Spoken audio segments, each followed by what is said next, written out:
Oke, hari ini kita bahas Hexa, berapa potensi dividen atas laporan keuangan yang sudah terbit kemarin dan dirilis oleh mereka, sehingga dia akan bagi dividen kira-kira berapa dan kapan. Oke, yang pertama, oh iya belum salam ya, assalamualaikum ya teman-teman ya. Biasa saking semangatnya ini.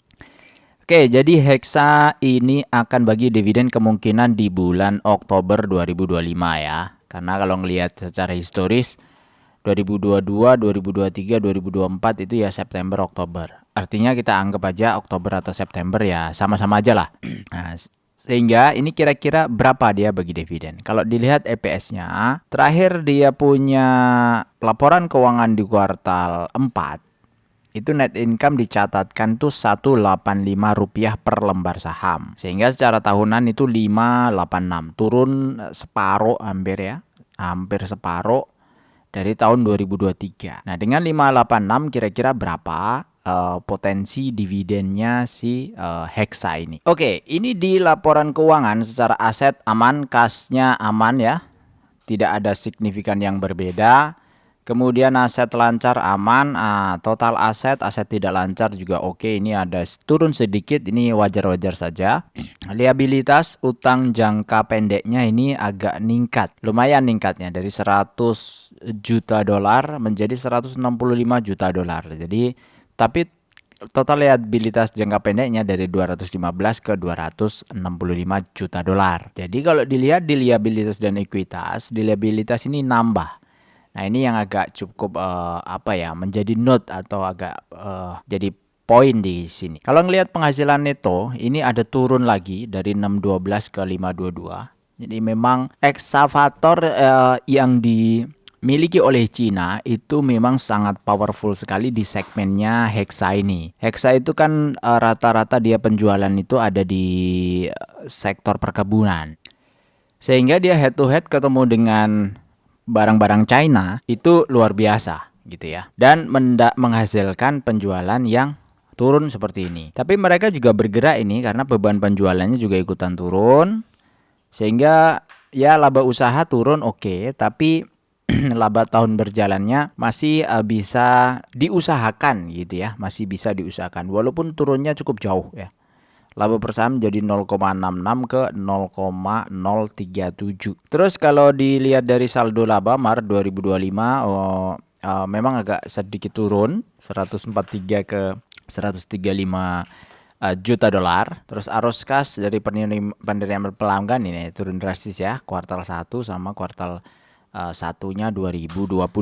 Nah, kuartal 1 2025 ini diakui oleh mereka itu jadi kuartal 4 ya. Ini kalendernya kalender Jepang. Nah, ini kalau dilihat dari piutang itu ada segmentasi yang dicantumkan di sini ya. Penjualan alat berat pada bidang usaha perkebunan dan perkayuan, pertambangan, serta konstruksi gitu kan. Dari 3 transaksi tadi itu yang head to head betul dengan Cina itu adalah di bidang yang perkebunan. Karena biasanya 20 ton sampai berapa ya? 50 ton ya. 40-50 ton spek di alat beratnya. Mungkin teman-teman yang ada di tambang pada tahu ya, pada paham harusnya terkait dengan spek-spek itu. Nah, dari sini kita coba lihat potensinya. Hexa harga terakhir itu 4.940 ya. Masih sideways, tapi sideways-nya agak turun terus. Dari 4.940 ini memang tadi ada perubahan 0,4%. Kemudian transaksi hariannya itu 1 miliar. Nah, kalau EPS adalah 586 dengan dividen payout ratio 70%, maka dia kemungkinan bagi dividen itu adalah 8,3% di yield yang sekarang. Nah, tapi kalau dilihat dividen payout ratio sebelum-sebelumnya, 2023 memang 69%. Kita anggap 70%. Tapi 2022 80, 2021 itu 85.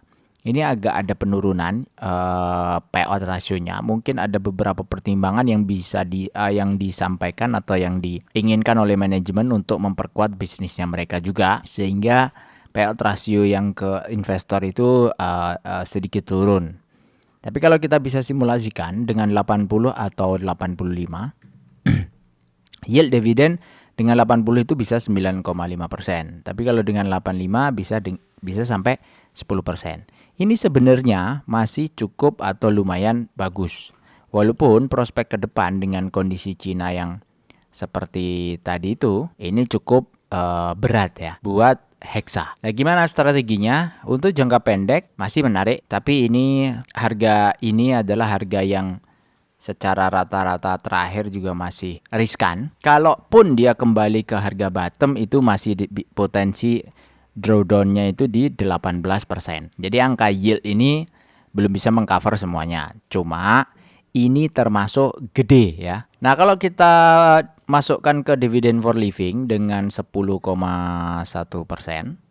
itu dengan nabung 2 juta per bulan dengan modal awal 50 juta dengan kenaikan investasi itu per 5 tahun 20%, maka nanti di tahun ke-25 itu yield dividen per bulannya mencapai 29,6 juta.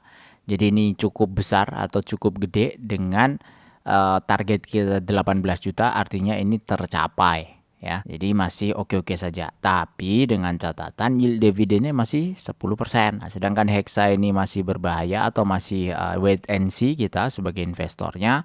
Ya, maka money manajemennya dari kita yang harus diperhatikan. Saya kira itu untuk hari ini. Terima kasih, semoga bermanfaat. Sampai jumpa lagi di video berikutnya. Wassalamualaikum warahmatullahi wabarakatuh.